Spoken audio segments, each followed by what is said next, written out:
Hello and welcome back. In which country was the honorific Netaji applied to the name of Subhash Chandra Bose? Subhash Chandra Bose को नेताजी की उपाधि कौन से country में दी गई थी? जर्मनी में. In which country was the honorific Netaji applied to the name of Subhash Chandra Bose? Germany. Chittagong armoury red ये किसने बनाया? सूर्य सेन ने. चित्तागोंग आर्मरी रेड ये स्टैब्लिश किसने किया? सूर्य सेन ने. इन आनंद मठ ऑफ बंकिम चंद्र चैटर्जी कौन सा रिवोल्ट मेंशन किया गया है? सन्यासी रिवोल्ट. आनंद मठ किसने लिखा? बंकिम चंद्र चैटर्जी ने. और इस आनंद मठ में कौन से रिवोल्ट के बारे में जिक्र है? सन्यासी रिवोल्ट के बारे में. In which country was the honorific Netaji apply to the name of Subhash Chandra Bose? Germany. Chittagong armoury raid किसने स्टैब्लिश किया? Surya Sen. In Anand Math of Bankim Chandra Chatterjee which revolt is mentioned? Sannyasi revolt. President of Lahore session of Indian National Congress held in 1929. Lahore session, Indian National Congress का Lahore session कब हुआ था? 1929 में, 1929 में. और Lahore session का प्रेसिडेंट कौन थे? Jawaharlal Nehru. So who was the president of Lahore session of Indian National Congress in 1929? Jawaharlal Nehru. Kunwar Singh, Veer Kunwar Singh ये कौन से जगह से बिलोंग करते थे? जगदीशपुर, बिहार. वीर कुंवर सिंह कौन से जगह से बिलोंग करते थे? जगदीशपुर, बिहार. हजारीबाग जेल में किनको रखा गया था? जयप्रकाश नारायण को. मतलब देखिए क्वेश्चन, जेल में हो तो ऑब्वियसली एक इंसान नहीं रहेगा, बहुत सारे लोग होंगे, लेकिन ये बिहार स्पेसिफिक क्वेश्चन है, इसीलिए बिहार से किस नेता को हजारीबाग जेल में रखा गया था? जयप्रकाश नारायण को. या फिर क्वेश्चन ऐसे भी आ सकता है कि जयप्रकाश नारायण को कौन से जेल में रखा गया था? हजारीबाग जेल में. हजारीबाग कहाँ पे है? झारखंड में. पहले बिहार में हुआ करता था, अभी झारखंड में. President of Gaya session of Indian National Congress in 1922? Chittaranjan Das. Gaya session का प्रेसिडेंट कौन था? चित्तरंजन दास. गया सेशन कब हुआ था? 1922 में. लाहौर सेशन कब हुआ था? 1929 में. सो लाहौर सेशन कब हुआ? 1929 में. लाहौर सेशन के प्रेसिडेंट कौन थे? जवाहरलाल नेहरू. कुंवर सिंह कहाँ से बिलोंग करते हैं? जगदीशपुर, बिहार से. हजारीबाग जेल में किस बिहार के नेता को रखा गया था? जयप्रकाश नारायण को. प्रेसिडेंट ऑफ गया सेशन कब हुआ? 1922 में. और गया सेशन के प्रेसिडेंट कौन थे? चित्तरंजन दास.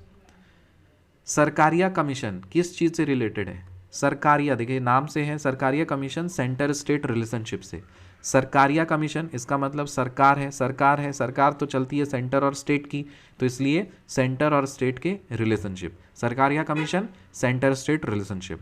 सी रंगाराजन कमेटी ये कौन से, ये कमेटी किस चीज़ से रिलेटेड है? पॉवर्टी से. नाम कैसे याद रखोगे? रंगा मतलब 90s के मूवी में गुंडा हुआ करता था, याद है? बॉलीवुड के मूवीज रंगा बिल्ला, तो वो कहाँ जाता था? गरीबों की बस्ती में जाता था रंगा बिल्ला, है ना, तो गुंडागर्दी करने के लिए. तो C Rangarajan committee, poverty. Parekh committee नाम से पता चल रहा है. पारेख, आशा पारेख एक्ट्रेस, आपको नाम पता है? आशा पारेख तो ऑब्वियसली एक बड़ी एक्ट्रेस है, तो सेलिब्रिटी हैं, तो कहाँ रहेंगी वो? मुंबई में रहेंगी, काफ़ी पॉश बिल्डिंग में रहेंगी, इंफ्रास्ट्रक्चर काफ़ी अच्छा होगा, है ना, पैसा होगा, तो नाम से आप याद रखो Parekh committee, infrastructure financing. Narasimham committee ये किस चीज़ से रिलेटेड है? बैंकिंग सेक्टर रिफॉर्म से. नरसिम्हम कमेटी किस चीज़ से रिलेटेड है? बैंकिंग सेक्टर रिफॉर्म से. नरसिम्हम तो नाम से याद रख लीजिए, नरसिम्हम, ठीक है, नरसिम्हम. और ये किस चीज़ से रिलेटेड है? बैंकिंग सेक्टर रिफॉर्म से. नरसिम्हम कमेटी, मान लीजिए एक कोई कैरेक्टर डिनोट कर दो ना, नरसिम्हम कोई कैरेक्टर है, वो बैंक में जॉब करता है. नरसिम्हा, जैसे आपके भगवान है नरसिम्हा भगवान, ठीक है, तो नरसिम्हा भगवान क्या करेंगे? पेट फाड़ करके बैंक पैसा निकालेंगे, तो बैंकिंग सेक्टर से रिलेटेड हो गया. तो आप कोई भी चीज़ कोड वर्ड आप बना लो, मेमोरी में चल जाएगा. Sarkaria commission, centre state relationship. C Rangarajan committee, poverty. Parekh committee, infrastructure financing. Narasimham committee, banking sector reforms. Rice producing states का ऑर्डर बताइए. मतलब सबसे ज़्यादा राइस कहाँ पे, किस स्टेट में होता है, फिर किस स्टेट में होता है? तो राइस प्रोड्यूसिंग स्टेट का ऑर्डर है वेस्ट बंगाल, यूपी, पंजाब, आंध्र प्रदेश. वेस्ट बंगाल, यूपी, पंजाब और आंध्र प्रदेश. वेस्ट बंगाल, जब भी मैं बोलूँ ना तो आँख बंद करिए और मैप में लोकेट करिए कहाँ है, कौन से डायरेक्शन में है। वेस्ट बंगाल, ठीक है, दिख रहा है आपको, वेस्ट बंगाल ईस्टर्न साइड में। फिर यूपी चले जाइए आप सेंट्रल पार्ट में, उसके बाद फिर पंजाब चले जाइए लेफ्ट साइड में, फिर आंध्र प्रदेश चले जाइए साउथ इंडिया में। तो राइस प्रोड्यूसिंग स्टेट्स का ऑर्डर क्या है, वेस्ट बंगाल, यूपी, पंजाब और आंध्र प्रदेश। वेस्ट बंगाल, फिर यूपी, फिर पंजाब, फिर Andhra Pradesh. Sarkaria commission centre state relationship. C Rangarajan committee poverty. Parikh committee infrastructure financing. Narasimham committee banking sector reforms. Rice producing states का ऑर्डर क्या है, West Bengal, UP, Punjab, Andhra Pradesh. The finance commission is not a statutory body. क्या ये बात सही है? Yes, this statement is true. Finance commission जो है ना वो एक स्टैट्यूटरी बॉडी नहीं है। So is finance commission a statutory body? No, finance commission is not a statutory body. Is Finance Commission not a statutory body? Yes, Finance Commission is not a statutory body. The Finance Commission is not a statutory body. क्या ये statement सही है? Yes, the Finance Commission is not a statutory body. Finance Commission was set up under Article 280 of the Constitution. तो Finance Commission अगर statutory body नहीं है तो जाहिर सी बात है वो constitutional body होगी। तो constitutional body किसको बोलते हैं? जो किसी आर्टिकल से, कॉन्स्टिट्यूशन से बनाया गया है। कॉन्स्टिट्यूशन के किसी आर्टिकल से कोई भी कमीशन या कमेटी का निर्माण होता है या किसी बॉडी का निर्माण होता है तो उसको कॉन्स्टिट्यूशनल बॉडी बोलते हैं। और कॉन्स्टिट्यूशन के कोई आर्टिकल को छोड़ करके अपने कन्वीनियंस के हिसाब से हम अगर कोई कमेटी या कमीशन बनाते हैं तो उसको स्टैट्यूटरी बॉडी बोलते हैं, ठीक है। सो फाइनेंस कमीशन एक कॉन्स्टिट्यूशनल बॉडी है। अगर ये कॉन्स्टिट्यूशनल बॉडी है तो कॉन्स्टिट्यूशन में इस चीज़ का जिक्र होगा। तो कौन से आर्टिकल में फाइनेंस कमीशन का जिक्र है? Article 280। So Finance Commission was set up under which article of the Constitution? Article 280. The recommendations made by the Finance Commission are only advisory in nature. क्या ये बात सही है? Yes. Finance Commission जो है ना वो अगर कुछ recommendations दे रही है तो मैंडेटरी नहीं है, वो सिर्फ एडवाइजरी है कि एडवाइस, सलाह दे सकते हैं। मैंडेटरी नहीं है कि फाइनेंस कमीशन ने जो बोल दिया वही करना पड़ेगा, नहीं। फाइनेंस कमीशन के रिकमेंडेशंस सिर्फ एडवाइजरी इन नेचर होते हैं। And this statement is true. The first finance commission was set up in 1951। किसके द्वारा? K C Neogy committee, K C Neogy. तो इस कमीशन को केसी नियोगी कमीशन भी बोलते हैं। सो पहला फाइनेंस कमीशन कब बना और उसका चेयरमैन कौन था? 1951 में बना है और उसके चेयरमैन थे केसी नियोगी। BNI का फुल फॉर्म क्या है? BNI का फुल फॉर्म होता है bear necessities index. What is the full form of BNI? BNI stands for bear necessities index. The economic survey has come up with bare necessities index at rural and urban levels. Economic survey में एक नया term आया है BNI। BNI का मतलब bare necessities index, rural और urban levels पे। क्या ये बात सही है? Yes, this statement is true. The economic survey has come up with bare necessities index at rural and urban levels. Is this statement true? Yes. Number of indicators in BNI. अब BNI या bear necessities index है तो इसमें कुछ indicators होंगे। तो BNI में कितने इंडिकेटर्स हैं? 26। There are 26 indicators in BNI। And how many dimensions are there in BNI? BNI में कितने डायमेंशंस हैं? 5। और वो 5 डायमेंशंस क्या क्या है? Water, sanitation, housing, micro environment, other facilities. Water, sanitation, housing, micro environment, other facilities. Water, sanitation, housing, water sanitation, housing, micro environment, other facilities. Water sanitation, housing, micro environment, other facilities. Water sanitation, housing, micro environment, other facilities. BNI में total कितने indicators हैं? 26। और BNI में total कितने dimensions हैं? 5। पांचों का नाम बताइए। Water, sanitation, housing, micro environment, other facilities. Krishi Yantra banks are proposed to be established for the agricultural and rural development in Bihar. Bihar में एग्रीकल्चरल एंड रूरल डेवलपमेंट के लिए कृषि यंत्र बैंक्स को प्रपोज किया गया है कि इस तरह के बैंक्स खुलें। क्या ये बात सही है? यस। तो इस तरह क्वेश्चन इससे भी पूछ सकते हैं कि एग्रीकल्चरल एंड रूरल डेवलपमेंट के लिए बिहार में बैंक्स खोलने का प्रोविजन है, मतलब प्रपोजल आया है। उस बैंक का नाम क्या दिया गया है? नाम दिया गया है कृषि Yantra banks. Krishi Yantra banks are proposed to be established for agricultural and rural development in Bihar. This statement is true. Food and agricultural minister of interim government, interim government का फूड एंड एग्रीकल्चर मिनिस्टर कौन थे? Rajendra Prasad, doctor Rajendra Prasad. Food and agricultural minister of interim government कौन थे? Doctor Rajendra Prasad.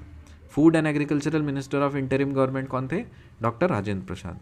Ghadar party कहाँ पे establish हुई थी? USA में। सनी देओल कहाँ लड़ने गया? अमेरिका गया, ठीक है। मूवी में दिखाया पाकिस्तान, लेकिन याद रखने के लिए जो है कहाँ पे गया लड़ने के लिए? यूएसए में, अमेरिका में। गदर पार्टी कहाँ पे एस्टेब्लिश हुई? यूएसए में। सर्वेंट्स ऑफ इंडिया सोसाइटी, ये कब एस्टेब्लिश हुआ? 1905 में। सर्वेंट्स ऑफ इंडिया सोसाइटी कहाँ पे एस्टेब्लिश हुआ? 1905 में। और इसको किसने एस्टैब्लिश किया? गोपाल कृष्ण गोखले ने।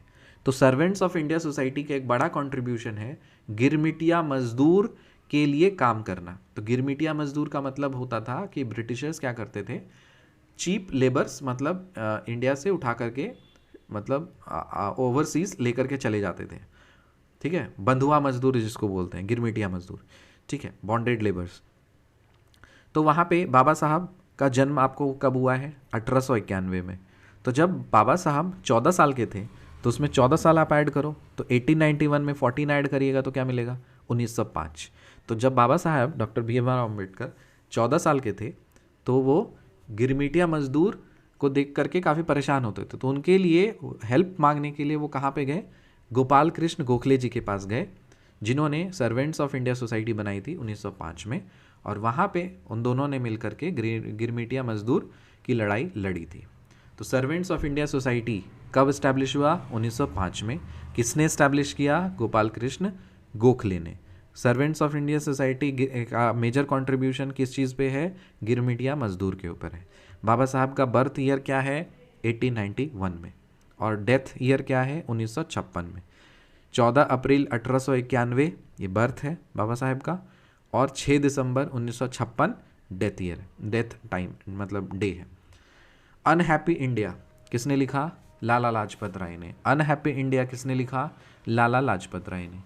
Who participated in all the 3 round table conference, कौन से भारतीय थे जिन्होंने तीनों राउंड टेबल कॉन्फ्रेंस में पार्टिसिपेट किया था? Doctor B R Ambedkar. Who participated in all the 3 round table conference? Doctor B R Ambedkar. If a feather, rubber ball and wooden ball are falling freely simultaneously from the same height in vacuum, then all the 3 will reach at the ground together. अगर vacuum में एक पंख को, एक rubber ball को और एक लकड़ी के बॉल को एक साथ किसी हाइट से गिरा दीजिए तो पहले कौन गिरेगा? वैक्यूम में अगर होगा तो तीनों एक साथ गिरेंगे, ठीक है। और एयर का रेजिस्टेंस जब रहेगा, जब वैक्यूम का एब्सेंस रहेगा, तो ऑब्वियसली जो भारी रहेगा वो ज़्यादा गिर जाएगा, ठीक है ना। जिसकी मास ज़्यादा रहेगी वो गिर जाएगा, ठीक है। सो फेदर, रबर बॉल और वुडन बॉल को वैक्यूम में अगर एक साथ छोड़ दिया जाए किसी हाइट से तो सबसे पहले कौन गिरेगा? तीनों एक साथ गिरेंगे। When a soap film on the water is seen in the daytime, it shows beautiful colors. जब आप कपड़े धोते हो, अगर आप धोते हो तो जब आप सर्फ या फिर साबुन से आप धोते हो ना, तो कुछ बबल्स कलरफुल आपको वहाँ पे कुछ सोप फिल्म्स बनते हैं और उसमें कुछ कलर्स दिखता है। तो वो कलर्स क्यों दिखता है? वो फिनोमिनन क्या है? Interference of light. So when a soap film on the water is seen in the day time it shows beautiful colours. This phenomenon is due to interference of light. Mass number of nucleus क्या होता है? Mass number of nucleus मतलब neutrons plus protons. Mass number of nucleus का मतलब neutrons plus protons. Atomic number क्या होता है? Number of electrons. Atomic number क्या होता है? Number of electrons. और मास नंबर ऑफ न्यूक्लियस क्या होता है? Neutrons plus protons. What is the main ingredient of cement? Cement का मेन इंग्रेडिएंट क्या है? Limestone. What is the main ingredient of cement? Limestone. Atoms of same element having the same atomic number but different mass number, क्या बोलते हैं इसको? Isotopes. Atoms of the same element having same atomic number but different mass number are called isotopes. The temperature at which the solid, liquid and gaseous state may stay together is known as triple point. किस temperature पे solid, liquid और gas तीनों एक साथ stay करते हैं उस point को बोलते हैं triple point. So the temperature point eight which the solid, liquid and gaseous state may stay together is known as triple point. Bauxite is the ore of aluminium. Bauxite किसका ore है? Aluminium का. Bauxite is the ore of aluminium. pH pH जो है इसका full form क्या होता है, power of hydrogen या फिर हाइड्रोजन पोटेंशियल। पीएच का फुल फॉर्म क्या होता है, पावर ऑफ हाइड्रोजन या फिर hydrogen potential.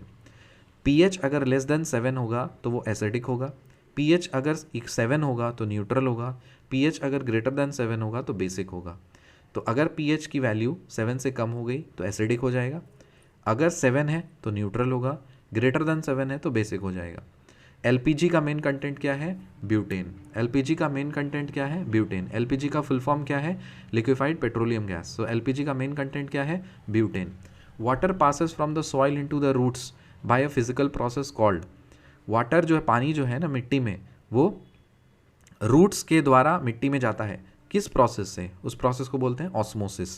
So water passes from the soil into the roots by a physical process called osmosis. मिट्टी में गया पानी, मिट्टी से रूट्स में जाएगा पानी, तो कौन से प्रोसेस से, ऑस्मोसिस से।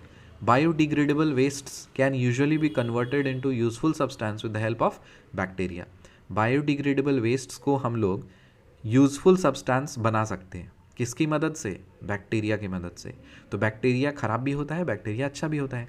बैक्टीरिया अगर आपके दांत में लग जाए तो आपके दांत का सत्यानाश हो जाएगा, और वही बैक्टीरिया मान लीजिए अगर कहीं पे कचरा है, वेस्ट में लग गया, तो वो बायोडिग्रेडेबल वेस्ट को क्या कर देगा, एक यूजफुल सब्सटेंस बना देगा। So biodegradable waste can usually be converted into useful substance with the help of bacteria. Insectivorous plants grow in soil deficient in nitrogen. Insectivorous plants जो होते हैं वो सॉइल डेफिशिएंट, मतलब कौन से, किसकी चीज़ की डेफिशिएंसी होनी चाहिए सॉइल में जहाँ पे वो इंसेक्टिवोरस प्लांट्स ग्रो कर पाएंगे।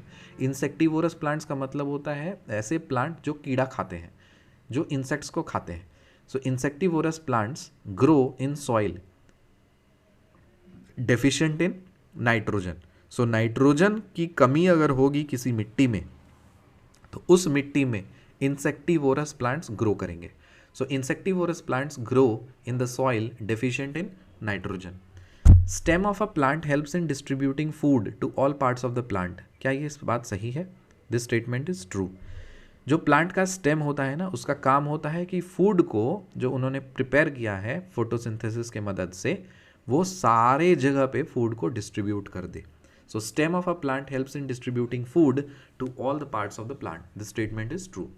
In transfusion, blood must be compatible not only in the blood type but also in the RH factor. तो जैसे ही हम लोग ब्लड का ट्रांसफ़र करते हैं ना, ट्रांसफ्यूजन करते हैं, तो कंपैटिबिलिटी सिर्फ ब्लड ग्रुप देख करके, ब्लड टाइप देख करके ही नहीं पता चलता कि हाँ इसका भी पॉजिटिव है तो उसका भी पॉजिटिव है, मिला दो ना, उसका RH फैक्टर भी कंपैटिबल होना चाहिए, ठीक है। So in transfusion blood must be compatible not only in the blood type but also in what, also in RH factor. Pituitary gland कहाँ पे होता है बॉडी में, ब्रेन में होता है। तो पिट्यूटरी ग्लैंड कहाँ पे होता है, ब्रेन में होता है। Ultrasonic waves are used to know the growth of the foetus in the womb. क्या ये बात सही है, यस। अगर कोई वूम्ब है उस पर आप यूवी मतलब अल्ट्रासाउंड आप करोगे ना, अल्ट्रासोनिक वेव्स आप लगा दोगे, तो वहाँ से आपका ग्रोथ ऑफ फीटस पता चल जाएगा, ठीक है। तो ये भी पता चल जाता है कि वो फीटस लड़का बनेगा या लड़की बनेगी या अदर होंगे, ठीक है। So ultrasonic waves are use to know the growth of the foetus in the womb. क्या ये बात सही है, यस। यूनिवर्सल एक्सेप्टर, कौन सा ब्लड ग्रुप यूनिवर्सल एक्सेप्टर होता है, AB निगेटिव। कौन सा ब्लड ग्रुप यूनिवर्सल एक्सेप्टर होता है, मतलब कौन से ब्लड ग्रुप को आप सारे ब्लड ग्रुप्स दे सकते हैं, AB negative. So AB negative is universal acceptor. A fan produces a feeling of comfort during the hot weather because our perspiration evaporates rapidly. Is this statement true? Yes. तो जब कभी भी मान लीजिए गर्मी में आप बहुत पसीना पसीना है और फिर आप बहुत गर्मी है, आप आ जाते हो, फिर क्या होता है, फिर अगर पंखा लगाते हैं, ठीक है, या कुछ हवा आता है तो आपको ठंडा फील होता है, कंफर्ट फील होता है। क्यों? क्योंकि आपके बॉडी से जो पसीना है ना वो इवेपोरेट कर रहा है। तो जब आपके बॉडी से इवेपोरेट कर रहा है तो आप क्या करोगे, आप हीट को लूज़ करोगे, ठीक। तो इसीलिए आपको कंफर्ट फील हो रही है, बाहर टेम्परेचर ज़्यादा है, ठीक है ना, तो आपकी वो बॉडी हीट को लूज़ करेगी, फिर आपको क्या होगा, कंफर्ट फील होगा। So a fan produces a feeling of comfort during the hot weather because our perspiration evaporates rapidly. If the door or refrigerator are left open for few hours, तो क्या होगा? अगर मान लीजिए आपके घर में रेफ्रिजरेटर है और उसका दरवाज़ा खोल दोगे तो क्या होगा? आपका रेफ्रिजरेटर पहली बार तो ख़राब हो जाएगा। और टेम्परेचर के बारे में अगर बात करें तो क्या होगा? जो रूम टेम्परेचर सोचते हैं हम लोग, रूम टेम्परेचर फ्रिज खोल देते हैं तो रूम क्या होगा ना, ठंडा हो जाएगा। ऐसा नहीं होता। जब आप रेफ्रिजरेटर फ्रिज का जब डोर ओपन करके छोड़ देते हो तो रूम का जो टेम्परेचर है ना वो बढ़ जाएगा, घटेगा नहीं, याद रखिए। Gold medal for India in Olympics 2021 में ओलंपिक्स में इंडिया को गोल्ड मेडल मिला कौन से गेम के लिए? जैवलिन थ्रो के लिए। Which French company supplied Rafale fighter jets to India? कौन सी फ्रेंच कंपनी ने रफाल फाइटर जेट्स इंडिया को दिया है? Dassault Aviation. कौन सी फ्रेंच कंपनी ने रफाल फाइटर जेट्स इंडिया को दिया है? Dassault aviation. ऑब्वियसली दान में नहीं दिया, खरीदा है। Dassault aviation. Sputnik 5 COVID vaccine to India, मतलब स्पुतनिक 5 कोविड वैक्सीन जो है वो इंडिया को कौन से कंट्री ने दिया है? रशिया ने। स्पुतनिक 5 कोविड वैक्सीन को इंडिया को किसने दिया है? कौन से कंट्री ने? रशिया ने। बिहार और झारखंड कब अलग हुए? 15 दिसंबर 2000, 15 दिसंबर 2000। बिहार और झारखंड कब अलग हो गए? 15 दिसंबर 2000। सो 15 दिसंबर 2000 को एक नया स्टेट फॉर्म हुआ जिसका नाम था झारखंड, और झारखंड बिहार से हो गया अलग। मिलते हैं आपसे अगले वीडियो में, तब तक के लिए बाय।